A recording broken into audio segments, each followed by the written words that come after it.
संघर्ष भी उन्हीं को चुनता है जिनमें लड़ने की क्षमता होती है। जी हाँ दोस्तों, नमस्कार, जय माता दी। मैं एस्ट्रोलॉजर संदीप हूँ।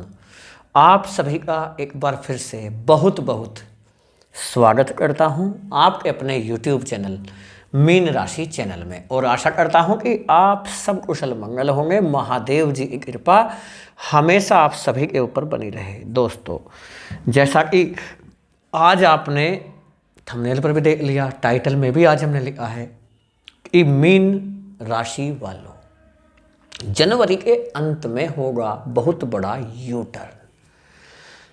जी हाँ, मीन राशि चैनल पर मीन राशि की स्पेशल वीडियो आती है। यदि सब्सक्राइब नहीं किया है चैनल तो आप कर सकते हैं।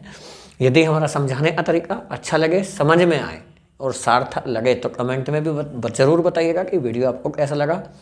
वीडियो चंद्र राशि पर आधारित है। यदि आपको अपनी चंद्र राशि नहीं भी पता है तब भी आप इस वीडियो को नाम राशि के आधार पर या लग्न के आधार पर भी देख सकते हैं, परंतु कमेंट में सच्ची श्रद्धा भावना के साथ हर हर महादेव जरूर लिखिएगा। दोस्तों, क्या बड़ा यूटर्न होने वाला है जनवरी के अंत में? ऐसा कौन सा बदलाव हो रहा है, किस प्रकार होगा बड़ा यूटर्न, कौन कौन से लाभ के शुभ अवसर आपको प्राप्त हो सकते हैं, इस वीडियो में हम चर्चा करेंगे। देखिए दोस्तों, बता दें कि ज्योतिषी शास्त्र में दो ग्रह ऐसे हैं जिन्हें कलयुग में बहुत बड़ा ग्रह माना जाता है। दो ग्रह जो किसी भी व्यक्ति को पल भर में रंग से राजा बना सकते हैं और राजा से रंग बना सकते हैं। राहु और केतु दोनों ग्रह ऐसे होते हैं। यदि राहु और केतु से रिलेटेड कुछ बदलाव हो रहा हो तो वो बदलाव नहीं है, परिवर्तन नहीं, बल्कि महापरिवर्तन है, क्योंकि दोनों बड़े ग्रह हैं। और बदलाव हो क्या रहा है, किसको लेकर ए हो रहा है, ये तो जानना जरूरी है, समझना भी जरूरी है। तो वो केतु को लेकर ए हो रहा है, जो कि इस समय कहाँ पर बैठे हैं? केतु आपके छठे घर में बैठे हुए हैं, सिंह राशि में। ये जो सिंह राशि में बैठे हैं ये सूर्य की राशि होती है, और याद रखिएगा सूर्य की राशि में केतु बैठे हैं। केतु और सूर्य आपस में ये शत्रु माने जाते हैं। क्या मानते हैं? एक दूसरे को शत्रु मानते हैं, शत्रु राशि में है। और शत्रु राशि में केतु यहाँ अशुभ होकर के बैठे हैं, कमजोर होकर के बैठे हैं। और अशुभ ग्रह के रिजल्ट भी तो अशुभ होंगे। कैसा रिजल्ट देंगे ये तो आप समझ ही सकते हैं, क्योंकि शत्रु राशि में खराब है। अब यहाँ से खराब क्या हुआ वो तो आप जानते ही हैं, सूक्ष्म बता देते हैं शॉर्ट में। केतु बैठे हैं छठे घर में। जब से केतु यहाँ पर आए हैं कर्जा बढ़ा, बिजनेस में बहुत बड़ा लॉस हुआ, बिजनेस डूबने तक की स्थिति बनी, कर्ज इतना बढ़ गया कि छुटकारा मिलने का नाम नहीं ले रहा, टेंशन है, स्ट्रेस बहुत है, समझ में नहीं आ रहा कैसे क्या करें। शत्रु आपके पीछे पड़ गए, लोगों को विश्वास नहीं रहा। पहले बहुत लोग विश्वास किया, ये समझिए हद से ज़्यादा विश्वास आपके ऊपर किया करते थे। क्यों? क्योंकि आप सबको सपोर्ट किया करते थे, रुपया, पैसा, धन, हर तरीके से। लेकिन अब ऐसा हो गया, सपोर्ट करना तो बहुत दूर की बात है, अब सपोर्ट की उल्टी ज़रूरत पड़ रही है। लग रहा है कि हमें किसी के सपोर्ट की ज़रूरत है, क्योंकि पैसा नहीं है। पैसा नहीं है तो वही लोग जिनको आपने बोलना सिखाया है काटना शुरू कर दिया है। मान सम्मान में गिरावट हुआ, शत्रु बढ़ गए, हानि पर हानि पहुंचाने का प्रयास कर रहे हैं, कोर्ट कचहरी का मामला भी हुआ, हेल्थ प्रॉब्लम भी हुआ। केतु की 1, 2, 3, 4, 5वीं दृष्टि कर्म स्थान पर थी, जॉब छूटने की नौबत बन गई। कुछ जातकों को नोटिस मिल चुका है, कुछ का जॉब छूट भी चुका है, और कुछ जातक ऐसे हैं जिन्हें अभी भी राजनीति का सामना करना पड़ रहा है, मेहनत करने के बाद भी क्रेडिट नहीं मिल रहा, बड़ी प्रॉब्लम। ये भी हुआ, विदेश में गए, विदेश में सोचा कि खूब कोशिश करते हुए वीज़ा का प्रॉब्लम आया, फिर पीआर का भी कुछ जातकों का प्रॉब्लम चल रहा है। एजुकेशन के लिए कोशिश कर रहे हैं, विदेश जाएंगे एजुकेशन के लिए, हायर एजुकेशन के लिए, लेकिन कुछ ना कुछ अड़चने आ रही हैं। साथ ही साथ केतु की 9वीं दृष्टि धन स्थान पर पैसा जाकर फंस गया। जिसको देते हैं वो पैसा वापस नहीं करता। आप जॉब में भी पैसा फंसा हुआ है, किसी को उधार दे दिया वो पैसा फंस गया, नहीं मिल पा रहा, बिजनेस का पैसा फंसा हुआ है, वो निकल जाएगा। कैसे निकलेगा अब ये जान लीजिए। क्या क्या परिवर्तन अब होने वाले हैं। रिश्ते धीरे धीरे करके कम होते जा रहे हैं। आप कोशिश कर रहे हैं, अपनी तरफ से सही चल रहे हैं। मीन राशि आपकी गुरु की राशि होती है, गुरु ज्ञान के स्वामी होते हैं, ज्ञान बहुत है, नॉलेज बहुत है, लेकिन क्या समय का प्रभाव क्यों बदला? देखिए, केतु बैठे हैं आपके छठे घर में, सिंह राशि में है, परिवर्तन हो रहा है 25 जनवरी 2026। और यही केतु राशि परिवर्तन नहीं कर रहे बल्कि नक्षत्र परिवर्तन कर रहे हैं और जा रहे हैं पूर्वी फाल्गुनी नक्षत्र में। ये जो पूर्वी फाल्गुनी नक्षत्र होता है, इसके स्वामी कौन माने जाते हैं? इसके स्वामी माने जाते हैं शुक्र। और ये शुक्र कौन है? ये केतु के क्या हैं? ये केतु के गुरु भी हैं और ये केतु के मित्र भी हैं, क्योंकि शुक्राचार्य दैत्य गुरु माने जाते हैं। राहु और केतु के गुरु हैं शुक्र, और गुरु की कृपा यदि अपने शिष्य पर बन जाए तो आप समझ सकते हैं, गुरु का ज्ञान यदि शिष्य को मिल जाए तो पार लगा सकता है। गुरु के बिना जीवन अधूरा है, अपूर्ण है, निरर्थक है, उसका कोई अर्थ नहीं है। गुरु वह है जो हमें ज्ञान देते हैं, हमें भगवान से मिलाने के लिए हमें रास्ता दिखाते हैं, हमारे सपनों को पूरा करते हैं। जो गुरु कर सकता है वो कोई नहीं कर सकता। और गुरु की कृपा, जैसे ही गुरु की नहीं बात कर रहे, देवगुरु बृहस्पति की नहीं, दैत्य गुरु शुक्राचार्य की बात कर रहे हैं, तो इससे केतु की शक्ति 5 गुना ज़्यादा बढ़ जाएगी। और वो इस प्रकार बढ़ क्या लाभ आपको दे सकते हैं वो जान लेते हैं।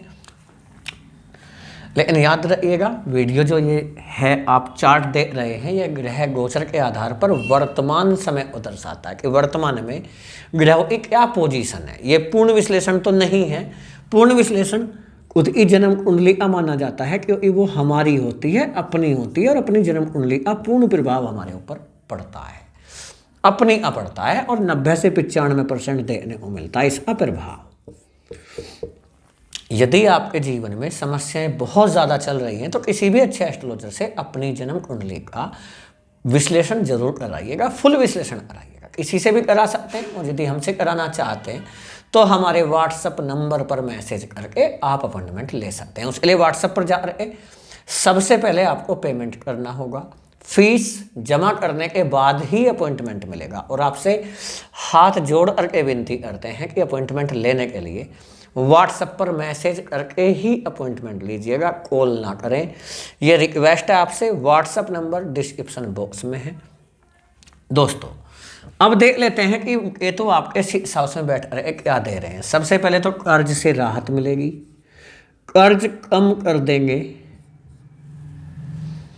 कोई बड़ा इन्वेस्टर मिल सकता है। यदि इन्वेस्टर की तलाश है, कर्ज छोटा कर्ज चुकता करने के लिए एक बड़े कर्ज की जरूरत है, वो नहीं मिल पा रहा, उसका अरेंज कराएंगे।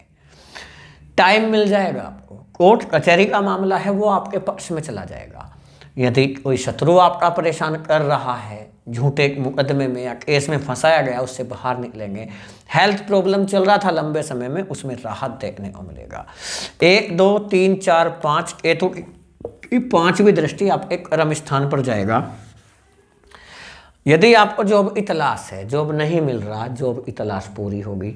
एक अच्छा जॉब मिलने का योग बन रहा है, बहुत अच्छा जॉब आपको मिल सकता है। साथ ही साथ कुछ जातक ऐसे हैं जो जॉब चेंज करने की सोच रहे हैं, जॉब में प्रॉब्लम चल रही है, जॉब चेंज करने का अवसर नहीं मिल रहा है, बड़ी अपॉर्चुनिटी आपको मिल सकती है। बिजनेस कमजोर पड़ा, बंद होने की नौबत आ गई, कर्ज बढ़ गया है, आपके बिजनेस से संबंधित एक बड़ी सफलता का योग है, बड़ा इन्वेस्टर भी मिल सकता है, और ये समझिए कोई बड़ी डील होने की संभावनाएं हैं। केतु की यहाँ से बनती है 7वीं दृष्टि आपके 12वें घर पर। 12वां घर विदेश को दर्शाता है। विदेश से रिलेटेड आपका PR का काम, वीज़ा का काम, पासपोर्ट का काम, या विदेश में जॉब में ट्रांसफ़र हो सकता है। एजुकेशन के लिए आप विदेश जाना चाह रहे हैं, ये काम आपका बन सकता है। यानी विदेश से रिलेटेड हुई, या विदेश में रह रहे हैं, जॉब छूट गया, जॉब की तलाश है, नहीं मिल पा रहा, जॉब मिल जाएगा। इंटरव्यू आ रहे हैं, क्लियर नहीं कर पा रहे, मौका बन सकता है। 12वें घर पर केतु की दृष्टि जाएगी, खर्चे कम कर देंगे और एक तरह से पॉजिटिविटी आपके अंदर आएगी। सामाजिक क्षेत्र में और धार्मिक क्षेत्र में आपकी रुचि बढ़ेगी। पद प्रतिष्ठा में बढ़ोतरी होगी, खोया हुआ मान सम्मान लौट करके आएगा। केतु की 9वीं दृष्टि सीधा धन स्थान पर होगी, जिससे बैंक बैलेंस में बढ़ोतरी होगी। अचानक से एक बहुत बड़ा धन लाभ का योग बना हुआ है। पैसा आपका फंसा हुआ है, किसी को उधार दे दिए या किसी पर आपकी सैलरी का पैसा रुका हुआ है, आपका बड़ा पैसा अटका हुआ है, फंसा हुआ है, वो निकाल लेंगे। आपके पारिवारिक संबंध मधुर होंगे। जीवन साथी और जीवन संगनी के साथ जो तालमेल खराब चल रहा है, टेंशन है, स्ट्रेस बहुत है, डिवोर्स तक की संभावनाएं बनी हुई हैं, उसमें कुछ हद तक राहत दिखाई देगी, परंतु उसके लिए प्रयास आपको करना पड़ेगा। चीज़ों को समझने का प्रयास करना पड़ेगा, बातचीत करके चीज़ों को ठीक कर सकते हैं, लेकिन बाकी चीज़ें आपकी खुद की जन्म कुंडली ही बताएगी। ये भी ध्यान रखें, क्योंकि शनि आपके फर्स्ट हाउस में बैठ करके 7वें घर पर दृष्टि डाल रहे हैं। शनि की पोजीशन अच्छी भी नहीं है, तो इस करके आप देख लीजिएगा, किसी से अपनी जन्म कुंडली का विश्लेषण करा सकते हैं। विवाह के लिए अच्छे परिवार से रिश्ता जुड़ेगा, साथ साथ द्वितीय विवाह के योग ऐसे जातकों के बने हुए हैं जिसका डिवोर्स हो चुका है। एक्स्ट्रा मैरिटल अफेयर का फुल योग बना हुआ है। लव पार्टनर की तलाश पूरी होगी, लव पार्टनर मिलेगा। संतान की शिक्षा से रिलेटेड और आपकी संतान की जो कैरियर से रिलेटेड जॉब से रिलेटेड एक बड़ी खुशखबरी मिल सकती है। आपकी संतान के विवाह के भी शुभ योग बने हुए हैं। ये रहेगा मीन राशि वालों के लिए केतु के नक्षत्र परिवर्तन का प्रभाव। दोस्तों, वीडियो कैसा लगा कमेंट में जरूर बताइएगा। यदि हमारा समझाने का तरीका समझ में आया हो, अच्छा लगा हो और सार्थक लगा हो तो कमेंट में जरूर बताएं आप वीडियो कैसा लगा। फैमिली दोस्तों को शेयर भी कीजिएगा और अपना प्यार जरूर दीजिएगा। वीडियो को लाइक करें, क्योंकि आपका लाइक हमें मोटिवेट करता है, प्रेरित करता है अच्छी वीडियो बनाने के लिए। मिलेंगे बहुत जल्दी नई वीडियो में, परंतु उससे पहले वीडियो को सच्चे मन से प्यारा सा लाइक दीजिएगा जरूर। कमेंट में बताएंगे वीडियो कैसा लगा। महादेव जी की कृपा हमेशा आप सभी के ऊपर बनी रहे। जय हिंद, जय भारत, वंदे मातरम, हर हर महादेव।